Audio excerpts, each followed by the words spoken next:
Началась усиленная работа по дезинфекции в общественных местах. Как усилились меры в аэропорту Якутска, автобусах и местах массового скопления людей. Подробности в материале Юрия Осипова. Пассажиры рейса Саккырыр-Якутск проходят через зону прилета. Сразу после этого проводится дезинфекция. Если раньше уборка проводилась каждые 3 часа, то теперь ее проводят буквально после каждого рейса. В аэропорту Якутск усилен режим уборки, увеличена частота санитарной обработки стоек регистрации, касс, зоны досмотра, офисных помещений, телетрапов.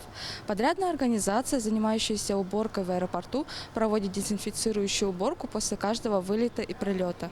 Работники аэропорта Якутск проинформированы о мерах профилактики распространения коронавируса и используют в работе защитные маски и перчатки. По предписанию Роспотребнадзора все водители маршрутных автобусов проводят дезинфекционную уборку.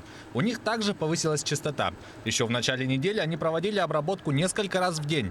Сейчас она проводится после каждого рейса.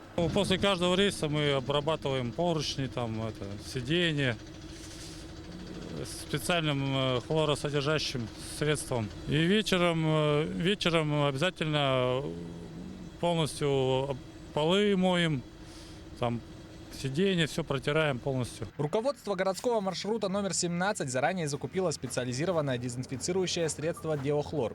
На одну уборку требуется 1 таблетка. По их словам, одной упаковки хватает надолго. Предпринимая меры, я считаю, очень даже целесообразным, чтобы не распространял дальше, чтобы пассажиры должны быть все...